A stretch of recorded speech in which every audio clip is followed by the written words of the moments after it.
Hello students, आज के इस वीडियो लेक्चर के अंदर हमारा जो टॉपिक चल रहा है accounts of holding and subsidiary company, इसमें हम डिस्कस करेंगे propose dividend on equity shares and dividend on preference share. इसके अलावा हम डिस्कस करेंगे provision for unrealised profit on the unsold stock. सबसे पहले हम देखते हैं क्वेश्चन। ये हमें दो कंपनीज की बैलेंस शीट दी हुई है 31 मार्च 2018 को। फर्स्ट कंपनी है एस लिमिटेड और सेकंड कंपनी है हमारी आर लिमिटेड। हम अगर बात करें लायबिलिटी साइड की, तो लायबिलिटी साइड में जो शेयर कैपिटल है, शेयर कैपिटल में दो पार्ट्स हमें दिए हुए हैं। एक है इक्विटी शेयर और दूसरी है हमारी प्रेफरेंस शेयर्स। इक्विटी शेयर हमें दिया हुआ है 6 lakh rupees and 4 lakh rupees, यानी कि एस लिमिटेड की इक्विटी शेयर कैपिटल है 6 लाख रुपए और आर लिमिटेड की इक्विटी शेयर कैपिटल है 4 लाख रुपए और एक शेयर हमारा है 100 रुपए का। आगे हमें लिखा हुआ है प्रेफरेंस शेयर। एस लिमिटेड की प्रेफरेंस शेयर कैपिटल नील है, जबकि आर लिमिटेड की जो प्रेफरेंस शेयर कैपिटल है वो है 1 लाख रुपए, दैट इज 1 लाख रुपीस। आगे चलते हैं रिजर्व एंड सरप्लस। इसमें हमें जनरल रिजर्व दिया हुआ है एस लिमिटेड का 160 और वाई लिमिटेड का जनरल रिजर्व हमें दिया हुआ है 80,000। और ये जो जनरल रिजर्व है ये डेट बता रहा है फर्स्ट, हालांकि बैलेंस शीट 31 मार्च 18 की है, बट यहां डेट लिखी हुई है 1 अप्रैल 17, यानी कि 1/4/17 को जो बैलेंस था वही बैलेंस 31 मार्च 18 को है, उसमें कोई चेंज नहीं है। तो जनरल रिजर्व हमें इस तरह से दिया हुआ है 160 एंड 80। फिर हम बात करते हैं P and L, profit and loss account का जो हमें बैलेंस दिया हुआ है, एस लिमिटेड का दिया हुआ है 1,30,000 और आर लिमिटेड का प्रॉफिट एंड लॉस अकाउंट का बैलेंस हमें दिया हुआ है 1,20,000 और ये बैलेंस है 31 मार्च 2018 को। अब हम बात करते हैं non current liability. Non current liabilities दोनों ही कंपनी में नील है, इट्स 0। नेक्स्ट आइटम आते हैं करंट लायबिलिटीज। करंट लायबिलिटीज में हमें दिया हुआ है बिल्स पेबल 20,000 और आर लिमिटेड का है 25,000। उसके बाद हमें क्रेडिटर्स दिए हुए हैं 2,30,000 एंड 2,85,000। प्रपोज डिविडेंड 60,000 एंड 40,000, यानी कि एस लिमिटेड का भी प्रपोज डिविडेंड दिया हुआ है और आर लिमिटेड का भी प्रपोज डिविडेंड हमें दिया हुआ है। और टोटल हो गया 12 लाख एस लिमिटेड का और 10,50,000 आर लिमिटेड का। इसके अलावा हम आते हैं असेट्स में। असेट्स में हमें दी हुई है सबसे पहले फिक्स असेट्स, और फिक्स असेट्स में टेंजिबल असेट्स हमें एस लिमिटेड की है 3,05,000 और आर लिमिटेड की हमें दी हुई है 2,50,000। अब हम आते हैं इनटेंजिबल असेट्स। एस लिमिटेड की 0 है, जबकि वाई लिमिटेड की आर लिमिटेड की इंटेंजिबल असेट्स है 20,000। नॉन करंट इन्वेस्टमेंट्स हमें दे रखे हैं 4,05,000 एस लिमिटेड के और आर लिमिटेड के हमें दिए हुए 90,000। Other non current assets is nil in both the companies. Current assets में इन्वेंट्रीज है, बीआर है, डेटर्स है, कैश एंड बैंक है और टोटल 12 लाख एस लिमिटेड का और 10,50,000 आर लिमिटेड का। अब आते हैं इंफॉर्मेशन।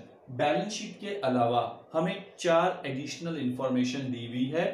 फर्स्ट इंफॉर्मेशन हमें दी हुई है S limited purchase 3,000 equity shares at A premium of 20% and 400 preference share eight A cost of ₹40,000, यानी कि एस लिमिटेड ने 3,000 इक्विटी शेयर्स खरीदे हैं 20% प्रीमियम पे और 400 प्रेफरेंस शेयर खरीदे हैं 45,000 के। और एस लिमिटेड ने ये खरीदे हैं कौन सी कंपनी के? आर लिमिटेड के। यानी कि एस लिमिटेड ने इक्विटी शेयर्स भी खरीद लिए आर लिमिटेड के 3,000 और उसके 400 प्रेफरेंस शेयर्स भी खरीद लिए। आगे चलते हैं। सेकंड पॉइंट हमें दिया हुआ है opening balance of profit and loss account of R limited on 1 April 17 was ₹20,000, यानी कि आर लिमिटेड का प्रॉफिट एंड लॉस अकाउंट का ओपनिंग बैलेंस था 20,000 रुपए। थर्ड इंफॉर्मेशन है the directors of S limited and R limited propose the dividend of 10% on equity share capital for the year 17-18। दोनों companies के director ने इस साल जो डिविडेंड प्रपोज किया है वो है 10%। और आगे लिखा हुआ है लास्ट इंफॉर्मेशन है creditors of S limited includes ₹12,000 for purchase from R limited. मतलब एस लिमिटेड के क्रेडिटर्स में 12,000 शामिल है जो कि उसने किससे सामान परचेज करा है? आर लिमिटेड से। तो अगर एस के क्रेडिटर में शामिल है तो आर के वो डेटर्स में भी शामिल है, इसको हम म्यूचुअल डेब्ट्स की तरह डील करेंगे। और आगे लिखा हुआ है which are still unsold, which are still unsold, और जो ये माल है जो कि एस लिमिटेड ने परचेज करा हुआ है वो अभी भी एस लिमिटेड के पास अनसोल्ड है, यानी कि क्लोजिंग स्टॉक में ये माल पड़ा हुआ है। R limited sell goods at 20% above cost, और आर लिमिटेड जब इस माल को बेचता है तो कॉस्ट प्राइस पे 20% का प्रॉफिट अर्न करता है, यानी कि आर लिमिटेड ने इस 12,000 के माल पे 20% के अर्न किया है, प्रॉफिट अर्न किया है। तो ये हमारा एक कंप्लीट क्वेश्चन है। अब हम स्टार्ट करते हैं सॉल्यूशन। जैसा कि हम जानते हैं प्रोसीजर आप सभी को पता है, हम लोग सबसे पहले निकालते हैं नेट वर्थ, और मैं कई बार बता चुका हूं net worth holding and subsidiary company की जब क्वेश्चन सॉल्व करते हैं उसमें सबसे इंपॉर्टेंट टॉपिक है, इंपॉर्टेंट पार्ट है। अगर नेटवर्थ हमने सही निकाल लिया तो पूरी प्रोबेबिलिटी होती है कि हम आगे के स्टेप्स भी सही कैलकुलेट करेंगे। और नेटवर्थ हम निकालते हैं सब्सिडरी कंपनी का, और हमारे क्वेश्चन में क्लियर है एस लिमिटेड ने आर लिमिटेड के शेयर्स खरीदे हैं, तो एस लिमिटेड तो हो गई होल्डिंग कंपनी और आर लिमिटेड हो गई हमारी यहाँ पे सब्सिडरी कंपनी। याद रखना एस लिमिटेड होल्डिंग कंपनी है और आर लिमिटेड सब्सिडरी कंपनी। अब हम ये भी देखते हैं कि एस लिमिटेड ने कितने शेयर्स खरीदे हैं, यानी कि कितने परसेंटेज शेयर्स खरीदे हैं। तो हमें पता है कि आर लिमिटेड की जो इक्विटी शेयर कैपिटल है वो है 4 लाख। 4 लाख का मतलब हो गया, अगर हम इसको बोले तो ये हो गए 4000 शेयर्स, और एक शेयर है 100 रुपीज का, यानी कि आर लिमिटेड के पास 4000 इक्विटी शेयर है और एक इक्विटी शेयर हमारा 100 रुपीज का है। और एस लिमिटेड ने उन 4000 में से 3000 शेयर्स खरीद लिए, यानी कि अगर हम परसेंटेज ऑफ होल्डिंग निकालें तो ये परसेंटेज ऑफ होल्डिंग निकल के आता है, इसको मैं यहां कैलकुलेट कर देता हूं, ये परसेंटेज ऑफ होल्डिंग निकल के आएगा 3000 upon 4000 into 100, and this percentage comes to 75%, यानी कि एस लिमिटेड ने आर लिमिटेड के 4000 में से 3000 शेयर्स खरीद लिए, ये हो गया 75%। इसके अलावा एस लिमिटेड के प्रेफरेंस शेयर, आर लिमिटेड के प्रेफरेंस शेयर है 1100 रुपए वाले, 1000 प्रेफरेंस शेयर्स है 100 रुपीज वाले, और एस लिमिटेड ने उसमें से 400 प्रेफरेंस शेयर्स खरीद लिया, यानी कि 40% प्रेफरेंस शेयर्स एस लिमिटेड ने एक्वायर कर लिया है। राइट, अब हम स्टार्ट करेंगे। सबसे पहले हम लोग कैलकुलेट करेंगे नेटवर्थ, और नेटवर्थ हम निकालेंगे एस लिमिटेड की, और एस लिमिटेड की नेटवर्थ निकालेंगे जिस दिन एस लिमिटेड ने आर लिमिटेड के शेयर्स को एक्वायर किया है। ये हालांकि यहाँ पे क्लियरली मेंशन नहीं है, बट मैं आपको क्लियर कर देता हूँ इस चीज को। एस लिमिटेड ने जो आर लिमिटेड के शेयर्स खरीदे हैं वो 1 अप्रैल 2017 को परचेज करा है, यानी कि जो date of acquisition of shares है वो है 1 अप्रैल 2017। तो एस लिमिटेड ने 1 अप्रैल 2017 को आर लिमिटेड के 75% इक्विटी शेयर्स खरीदे हैं। हम जब नेटवर्थ निकालेंगे तो वो 1 अप्रैल 2017 को कैलकुलेट होगी। तो देखिए सबसे पहले हम जानते हैं कि नेटवर्थ के अंदर हम लिखते हैं equity share capital subsidiary company की, और सब्सिडरी कंपनी की जो इक्विटी शेयर कैपिटल है वो है 4 लाख रुपीस, 4 लाख रुपए। राइट, अब एक चीज, ये बैलेंस शीट 31 मार्च 18 की है, जबकि हम जो नेटवर्थ निकाल रहे हैं वो 1 अप्रैल 17 को निकाल रहे हैं। तो हम ये अज्यूम करके चल रहे हैं कि 1 अप्रैल 17 की शेयर कैपिटल में और 31 मार्च की शेयर कैपिटल में कोई डिफरेंस नहीं है, पोजीशन में कोई चेंज नहीं है, तो हमारी शेयर कैपिटल आ जाएगी 4 लाख रुपए। उसके बाद हम आते हैं जनरल रिजर्व। जनरल रिजर्व हमें आर लिमिटेड का दिया हुआ है 80,000 रुपीज, और ये क्वेश्चन में साफ लिखा हुआ है कि 1 अप्रैल 17 को भी यही बैलेंस था, तो आर लिमिटेड का जनरल रिजर्व हो गया 80,000। अब आते हैं पी एंड एल, जो हमें 1,20,000 का क्लोजिंग बैलेंस दिया हुआ है। इंफॉर्मेशन में इस पी एंड एल का हमें ओपनिंग बैलेंस भी दिया हुआ है, और ओपनिंग बैलेंस हमें दिया हुआ है 20,000। तो प्रॉफिट एंड लॉस अकाउंट का जो ओपनिंग बैलेंस है वो है 20,000। तो शेयर कैपिटल, जनरल रिजर्व और प्रॉफिट एंड लॉस। इसके अलावा जो एक दो चीजें और आती है, प्रॉफिट और loss on revaluation of fixed assets, but इस क्वेश्चन में ना तो कोई प्रॉफिट है रीवैल्यूएशन पे, ना कोई लॉस है। कोई फिक्टिशियस एसेट्स होती है तो नेटवर्थ निकालते समय हम उसको क्या करते हैं, माइनस करते हैं। बट यहां सिर्फ 3 आइटम है, तो आर लिमिटेड की जो नेटवर्थ निकल के आ रही है वो है 5 लाख रुपए, राइट। अब नेटवर्थ निकालने के बाद अगला स्टेप जो हमें करना होता है, हमें निकालना होता है, एक तो निकालना होता है हमें माइनॉरिटी इंटरेस्ट, एक हमें निकालना होता है कॉस्ट ऑफ कंट्रोल यानी कि गुडविल या कैपिटल रिजर्व। बट वो करने से पहले हम एक memorandum profit and loss account तैयार कर रहे हैं जिसकी हेल्प से हम करंट ईयर का नेट प्रॉफिट कैलकुलेट करेंगे। तो आप देखिए, आर लिमिटेड का memorandum profit and loss account है। आर लिमिटेड का प्रॉफिट एंड लॉस अकाउंट का जो ओपनिंग बैलेंस हमें इंफॉर्मेशन में दिया हुआ है वो है 20,000 यानी कि 20,000 रुपए, और क्लोजिंग बैलेंस जो हमें आर लिमिटेड का दिया हुआ है वो है 1,20,000। तो ओपनिंग बैलेंस है 20,000 और क्लोजिंग बैलेंस है 1,20,000। तो जो करंट ईयर का नेट प्रॉफिट हमारा निकल के आया वो 1 लाख रुपए है। अब एक चीज मैं आपको इसमें क्लियर कर दूं, ये जो 1 लाख रुपए का नेट प्रॉफिट है ये प्रपोज डिविडेंड लेस करने के बाद है।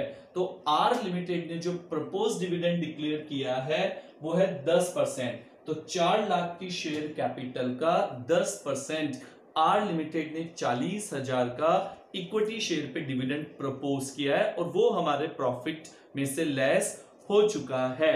अब आपको बहुत इंपॉर्टेंट चीज जो ध्यान रखनी है, अगर हमने प्रपोज डिविडेंड को प्रॉफिट में से लेस कर दिया है तो हम उसको वापस प्रॉफिट में ऐड कर देंगे, यानी कि एक तरीके से प्रपोज डिविडेंड को हम प्रॉफिट का ही एक हिस्सा मानेंगे। तो दोबारा समझ लीजिए, हमारा बैलेंसिंग फिगर से जो करंट ईयर का प्रॉफिट आया था वो आया था 1 लाख रुपए, जो आर लिमिटेड ने डिविडेंड प्रपोज किया है वो है 40,000, और ये जो 40,000 है ये हमें बैलेंस शीट के लायबिलिटीज में भी दिया हुआ है। तो हम इस प्रॉफिट को इस प्रपोज डिविडेंड को जो कि हमारे प्रॉफिट में से लेस हो गया है हम वापस क्या कर देंगे, ऐड कर देंगे, यानी कि इसको हम प्रॉफिट का ही पार्ट मानेंगे। तो 1 लाख प्लस 40,000 का प्रपोज डिविडेंड, हमारे पास प्रॉफिट निकल के आ गया है 1,40,000 रुपए। अब बात आती है प्रेफरेंस शेयर डिविडेंड की। प्रेफरेंस शेयर डिविडेंड को हमें प्रॉफिट का पार्ट नहीं मानना है, इसको हमें एक्सपेंडिचर की तरह ट्रीट करना है। जैसे हम इंटरेस्ट ऑन डिबेंचर्स को डील करते हैं वैसे प्रेफरेंस शेयर डिविडेंड को डील करेंगे, और जो भी हमने इस साल प्रेफरेंस शेयर डिविडेंड दिया है वो हमें अपने प्रॉफिट में से क्या करना या देना है, उसे हमें अपने प्रॉफिट में से क्या करना है, लेस करना है। तो हमारी जो प्रेफरेंस शेयर कैपिटल है वो है 1 लाख रुपए, और उस पर जो हमें डिविडेंड देना है वो है 6%। तो 1 लाख का 6% कितना हुआ, 6,000 रुपए। ये डिविडेंड अभी तक हमने ना तो डिक्लेयर करा है ना हमने पे करा है, क्योंकि अगर हमने डिक्लेयर कर दिया होता तो वो हमारे बैलेंस शीट के लायबिलिटी साइड में आता प्रपोज प्रेफरेंशियल डिविडेंड के नाम से। तो इसका मतलब है कि अभी तक हमने इसको हमारे प्रॉफिट में से लेस नहीं किया था, बट अब हमें इसे खर्चे की तरह डील करना है, डिवेंचर इंटरेस्ट की तरह डील करना है। हम इसको हमारे प्रॉफिट में से क्या कर देंगे, लेस कर देंगे। तो जो 1,40,000 का प्रॉफिट आया था उसमें हम 6,000 रुपए, जो कि हमने कैसे निकाला, 1 लाख का 6%, उस 6,000 के प्रेफरेंशियल डिविडेंड को लेस कर देंगे, और हमारा जो नेट प्रॉफिट निकल के आएगा करंट ईयर का वो है 1,34,000, 1,34,000। नेटवर्थ निकालने के बाद अब हम लोग कैलकुलेट करेंगे कॉस्ट ऑफ कंट्रोल, यानी कि हम निकालेंगे गुडविल या फिर कैपिटल रिजर्व। गुडविल या कैपिटल रिजर्व निकालने के लिए हम निकालते हैं सबसे पहले नेटवर्थ में शेयर। नेटवर्थ में शेयर का मतलब है होल्डिंग कंपनी ने सब्सिडरी कंपनी के कितने परसेंटेज शेयर्स खरीदे हैं। जैसा कि हम जानते हैं होल्डिंग कंपनी ने 4,000 में से 3,000 शेयर्स खरीदे हैं, और ये हमने डिस्कस करा था कि 75% शेयर्स खरीदे हैं। तो 75% हिस्सा है होल्डिंग कंपनी का नेटवर्थ में। तो जो हमारी 5 लाख रुपए नेटवर्थ आई थी उस 5 लाख में होल्डिंग कंपनी का हिस्सा बनता है 3,75,000। इस हिस्से को पाने के लिए होल्डिंग कंपनी ने पैसा इन्वेस्ट किया है, पैसा खर्च किया है, और हमें क्वेश्चन में दिया हुआ था कि होल्डिंग कंपनी ने जो इन्वेस्टमेंट परचेज करे हैं वो है 4,05,000 के, यानी कि शेयर्स में होल्डिंग कंपनी ने पैसा लगाया है 4,05,000। लेकिन ये जो 4,05,000 है इसमें दो पार्ट्स हैं। हमने इक्विटी, होल्डिंग कंपनी ने इक्विटी शेयर में भी पैसा लगाया है और प्रेफरेंस शेयर में भी पैसा लगाया है। प्रेफरेंस शेयर का जो इन्वेस्टमेंट अमाउंट है वो हमें क्वेश्चन में दिया हुआ है 45,000, यानी कि इक्विटी शेयर्स में हम कह सकते हैं कि 3,60,000 रुपए इन्वेस्ट किया है।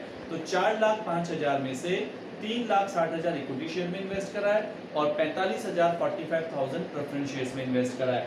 और इस 3,60,000 को हम ऐसे भी कैलकुलेट कर सकते हैं, ये जो 3,000 शेयर्स खरीदे ये 20% प्रीमियम पे खरीदे हैं, तो 3,000 को अगर आप 120 से मल्टीप्लाई करोगे तो कॉस्ट ऑफ इन्वेस्टमेंट आ गई 360 और इक्विटी शेयर्स की और प्रेफरेंस शेयर्स की कॉस्ट ऑफ इन्वेस्टमेंट है 45,000। तो इसका मतलब जो कॉस्ट ऑफ इन्वेस्टमेंट हम यहाँ जो लिखेंगे वो भी 3,60,000, जबकि जो होल्डिंग कंपनी का शेयर बनता है नेटवर्थ में वो है 3,75,000, यानी कि हमने कम पेमेंट किया है। तो जो 15,000 का हम फायदा हुआ होल्डिंग कंपनी को, उसको हम बोलेंगे कैपिटल रिजर्व। अगर कॉस्ट ऑफ इन्वेस्टमेंट ज्यादा होता तो हम इसे बोलते गुडविल। अब आते हैं स्टेप 3। स्टेप 3 में हम निकालेंगे माइनॉरिटी इंटरेस्ट। माइनॉरिटी कौन? 75% शेयर्स तो होल्डिंग कंपनी ने खरीद लिए, जो बाकी के बचे हुए 25% शेयर्स हैं उन्हें हम बोलेंगे माइनॉरिटी। इसी तरह 1,000 में से 400 प्रेफरेंस शेयर्स होल्डिंग कंपनी ने खरीद लिए, जो 600 शेयर्स नहीं खरीदे हैं उसे हम बोलेंगे माइनॉरिटी। तो पहले हम निकालते हैं नेटवर्थ में हिस्सा। तो जो नेटवर्थ है होल्डिंग कंपनी की वो है 5 लाख रुपए और माइनॉरिटी का हिस्सा बनता है 25%, क्योंकि 75% होल्डिंग ने खरीद लिए तो 25% किसका हो गया? माइनॉरिटी का। तो 5 लाख का 25% निकालते हैं तो ये अमाउंट आता है 1,25,000, 1,25,000। फिर हम निकालेंगे पोस्ट एक्विजिशन प्रॉफिट में माइनॉरिटी का हिस्सा। अभी हमने जब स्टेप 1 नेटवर्थ निकाला था उसके नीचे एक मेमोरेंडम P&L बनाया था और उसमें हमारा जो नेट प्रॉफिट निकल के आया था वो था 1,34,000। उस 1,34,000 का जो प्रॉफिट आया था पोस्ट एक्विजिशन, उसमें होल्डिंग कंपनी का माइनॉरिटी का जो हिस्सा बनता है वो है 25%, दैट कम्स टू 33,500, 33,500। अब बात करते हैं प्रेफरेंस शेयर्स की। जो 1 लाख रुपए की प्रेफरेंस शेयर कैपिटल है, उस 1 लाख प्रेफरेंस शेयर में माइनॉरिटी का हिस्सा है 60%, क्योंकि 1,000 शेयर में से 400 तो होल्डिंग ने खरीद लिए, 600 प्रेफरेंस शेयर्स जो है होल्डिंग कंपनी ने परचेज नहीं करा है, तो ये जो 60% शेयर्स नहीं खरीदे इनको हम बोलेंगे माइनॉरिटी। तो 1 लाख की शेयर कैपिटल का आप 60% निकालेंगे तो ये आ गया कितना? 60,000। इसी तरह जो 6,000 का प्रेफरेंस शेयर डिविडेंड हमने कैलकुलेट करा था, तो 6,000 का 60% भी, इस पे भी जो अधिकार है वो माइनॉरिटी प्रेफरेंस शेयर होल्डर्स का ही है। तो 6,000 का 60% निकालेंगे तो आता है 3,600 रुपए और इन चारों आइटम का टोटल लगाएंगे तो ये टोटल आएगा 2,22,100। माइनॉरिटी इंटरेस्ट निकालने के बाद अब हम लोग कैलकुलेट करेंगे कंसोलिडेटेड प्रॉफिट और ये है हमारा स्टेप 4। कंसोलिडेटेड प्रॉफिट का मतलब है हमें होल्डिंग कंपनी और सब्सिडरी कंपनी दोनों के प्रॉफिट्स को मर्ज करना है। तो पहले हम लिखते हैं होल्डिंग कंपनी का प्रॉफिट। होल्डिंग कंपनी का जो प्रॉफिट एंड लॉस अकाउंट का बैलेंस है, यानी कि एस लिमिटेड का जो प्रॉफिट एंड लॉस अकाउंट का बैलेंस है वो है 1,30,000, 1,30,000। अब हम इसमें ऐड करेंगे सब्सिडरी कंपनी के प्रॉफिट में जो हिस्सा होल्डिंग कंपनी का है। तो सब्सिडरी कंपनी के जो हमारे पोस्ट एक्विजिशन प्रॉफिट है वो थे 1,34,000 और होल्डिंग कंपनी का इसमें हिस्सा बनता है 75%। तो 1,34,000 का अगर हम 75% निकालते हैं तो ये प्रॉफिट आता है 1,00,500। इसके अलावा ये जो प्रेफरेंस शेयर डिविडेंड था, हमारा साल भर का जो प्रेफरेंस शेयर डिविडेंड था 6,000, होल्डिंग कंपनी का उसमें हिस्सा बनता है 40%, क्योंकि हमने 40% शेयर्स परचेज कराए तो 6,000 का 40% ये हो गया 2,400 रुपए। एक तरीके से ये भी उसकी इनकम ही है, ये भी उसका प्रॉफिट ही है, क्योंकि उसको ये डिविडेंड मिलेगा होल्डिंग कंपनी को। तीनों का टोटल करते हैं तो ये आता है 232,900, 2,32,900। अब हम इसमें से माइनस करेंगे provision for unrealised profit on closing stock, और ये हम जानते हैं कब बनता है, जब होल्डिंग कंपनी सब्सिडरी को माल बेचे, गुड्स बेचे और सब्सिडरी के पास वो माल बच जाए, या वाइस वर्सा, अगर सब्सिडरी होल्डिंग को माल बेचे और वो माल बच जाए। इस क्वेश्चन में होल्डिंग कंपनी ने सब्सिडरी कंपनी को 12,000 की गुड सेल करी है, उस पे 20% का प्रॉफिट कमाया था और ये सारा स्टॉक सब्सिडरी के पास बचा हुआ है। इस 12,000 के गुड्स पे होल्डिंग कंपनी ने मुनाफा कमाया था 20%, बट ये जो 20% कमाया था वो कॉस्ट प्राइस पे 20% था, यानी कि अगर कॉस्ट 100 है प्रॉफिट 20 है तो सेल प्राइस है 120, और ये जो 12,000 हमें दिया हुआ ये सेल प्राइस को रिप्रेजेंट करता है। तो हम 20/100 नहीं करेंगे, हम यहाँ करेंगे 20/120। तो 12,000 इंटू 20/120 करते हैं तो प्रॉफिट निकल के आता है 2,000 रुपए। इसको हम कंसोलिडेटेड प्रॉफिट में से माइनस कर देंगे और नेट जो कंसोलिडेटेड प्रॉफिट निकल के आएगा वो है 2,30,900। ये जो हमने 2,000 का प्रॉफिट यहाँ पे लेस करा है, कुछ ऑथर्स इसको थोड़ा अलग से डील करते हैं। कैसे डील करते हैं वो भी मैं आपको समझा दूं। इस 2,000 को वो क्या करते हैं, कुछ पार्ट यानी कि जो 75% पोर्शन है जो होल्डिंग कंपनी का हिस्सा बनता है, यानी कि 1,500 रुपए, वो तो वो यहीं पे लेस करेंगे, और जो 500 रुपए जो माइनॉरिटी का हिस्सा बनता है उसको माइनॉरिटी इंटरेस्ट में से लेस कर देते हैं। दोबारा समझ लीजिए, कुछ ऑथर्स क्या करते हैं, ये जो 2,000 का हमारा अनरियलाइज्ड प्रॉफिट आया है, इसका जो 75% पोर्शन है वो तो यहाँ पे लेस करते हैं, और 500 रुपए का जो पोर्शन है वो यानी कि जो 25% हिस्सा है वो माइनॉरिटी का है, तो उसको माइनॉरिटी इंटरेस्ट में से क्या कर देते हैं, लेस कर देते हैं। दोनों ही ट्रीटमेंट ठीक है, आपकी बुक्स में जिस तरह से सॉल्व किया गया है आप उस मेथड को प्रेफर कर लीजिएगा। तो इस तरह से हमारे पास कंसोलिडेटेड प्रॉफिट आ चुका है 2,30,900, और हमने चारों स्टेप्स कंप्लीट कर लिए हैं। पहला स्टेप नेटवर्थ, दूसरे स्टेप में हमने निकाला गुडविल या कैपिटल रिजर्व, तीसरे स्टेप में हमने निकाला माइनॉरिटी इंटरेस्ट, और चौथे स्टेप में हमने निकाला कंसोलिडेटेड प्रॉफिट। एक चीज हम छोटा सा मिस कर गए थे, जिस समय हमने कैपिटल रिजर्व निकाला था उस समय हमने चीज निकाली थी, बट कोई नहीं, हमने अब निकाल दी है। प्रेफरेंस शेयर्स जो हमने एक्वायर करे थे, होल्डिंग कंपनी ने जो 400 शेयर एक्वायर करे थे, उन 400 शेयर की जो कॉस्ट प्राइस है वो है 45,000, 45,000 में खरीदे हैं, जबकि 400 शेयर की जो फेस वैल्यू थी वो 40,000 थी। यानी कि 40,000 के शेयर होल्डिंग कंपनी ने 45,000 में परचेज करते हैं। हम बात कर रहे हैं प्रेफरेंस शेयर्स की, यानी कि हमने 5,000 का ज्यादा पेमेंट करा था, इसे हम बोलेंगे गुडविल। इस चीज को हम उसी समय शो कर सकते थे स्टेप 2 में, जब हमने कॉस्ट ऑफ कंट्रोल कैलकुलेट करा था, बट वहां पे मिस कर दिया, तो उसको हमने लास्ट में सॉल्व कर दिया है कि 45,000 हमने पे करा है प्रेफरेंस शेयर्स के लिए, और उनकी फेस वैल्यू थी 40,000, इस तरह से 5,000 कहलाएगा हमारा गुडविल, और उधर हमारा कैपिटल रिजर्व आया था इक्विटी शेयर्स के केस में। अब हम तैयार करेंगे कंसोलिडेटेड बैलेंस शीट। अब ये आपके सामने है कंसोलिडेटेड बैलेंस शीट। जैसा कि हम जानते हैं कंसोलिडेटेड बैलेंस शीट में इक्विटी शेयर कैपिटल और जो जनरल रिजर्व होता है वो सिर्फ होल्डिंग कंपनी का आता है। तो हमने यहाँ पे जो इक्विटी शेयर कैपिटल लिखी है 6 लाख रुपए, 6 लाख रुपीस, वो सिर्फ होल्डिंग कंपनी की है, यानी कि एस लिमिटेड की शेयर कैपिटल है। इसके बाद हम बात करते हैं जनरल रिजर्व। रिजर्व सरप्लस के अंदर हम दिखा रहे हैं जनरल रिजर्व, और जनरल रिजर्व भी हमने सिर्फ कौन सी कंपनी का लिखा है, होल्डिंग कंपनी का लिखा है, और वो हमें दिया हुआ है 1,60,000। उसके बाद हम लिखते हैं statement of P and L. Statement of P and L हम उतारेंगे जो हमने लास्ट वर्किंग नोट कैलकुलेट करा था कंसोलिडेटेड प्रॉफिट, और हमारा कंसोलिडेटेड प्रॉफिट आया था 2,30,900। उसके बाद हम बात करते हैं कैपिटल रिजर्व। कैपिटल रिजर्व हमने निकाला था स्टेप 2 में, और हमारा कैपिटल रिजर्व कैलकुलेट किया गया था हमारे द्वारा 15,000 रुपए। उसके बाद हम दिखाते हैं माइनॉरिटी इंटरेस्ट। स्टेप 3 में हमने कैलकुलेट करा था माइनॉरिटी इंटरेस्ट, और ये अमाउंट हमने कैलकुलेट करा था 2,22,100। अब हम आते हैं करंट लायबिलिटीज। करंट लायबिलिटीज में हमने दिखाया है बिल्स पेबल। तो बिल्स पेबल हमने क्या करा, जो होल्डिंग कंपनी है और सब्सिडरी कंपनी है दोनों के बिल्स पेबल को आपस में मर्ज कर दिया, और ये अमाउंट आ गया 45,000।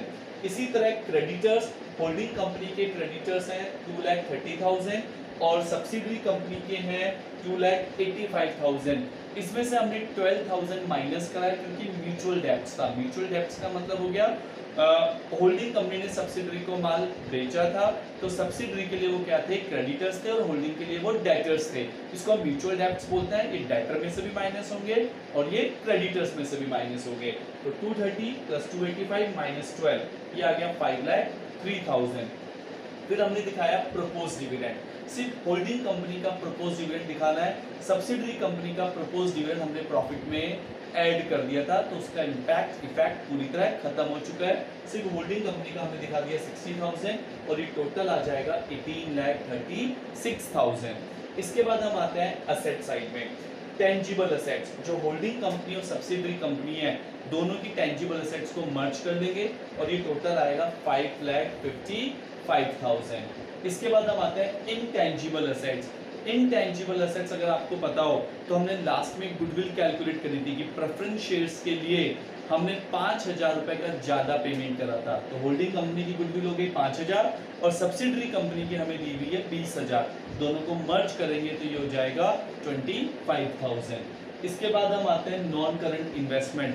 जो होल्डिंग कंपनी के इन्वेस्टमेंट थे 4,05,000, वो हम जानते हैं वो ऑफसेट हो जाते हैं, वो क्रॉस ऑफ हो जाते हैं। किससे कट जाते हैं? वो शेयर कैपिटल, जो हम सब्सिडरी कंपनी की share capital, equity share capital भी नहीं दिखा रहे और प्रेफरेंस शेयर कैपिटल भी नहीं दिखा रहे। तो हम क्या करेंगे, होल्डिंग कंपनी के इन्वेस्टमेंट भी नहीं दिखाएंगे, सिर्फ सब्सिडरी कंपनी के इन्वेस्टमेंट हमने दिखा दिए हैं 90,000। इसके बाद हम आते हैं इन्वेंट्रीज करंट एसेट्स के अंदर। होल्डिंग कंपनी का 220, सब्सिडरी कंपनी का है 3,60,000 और इसमें से हमने माइनस करा है 2,000 का जो अनरियलाइज प्रॉफिट था वो हमने यहाँ से माइनस कर दिया और ये टोटल हो गया 5,78,000। बीआर होल्डिंग कंपनी और सब्सिडरी कंपनी दोनों के हमने मर्ज कर दिए और ये आता है 75,000।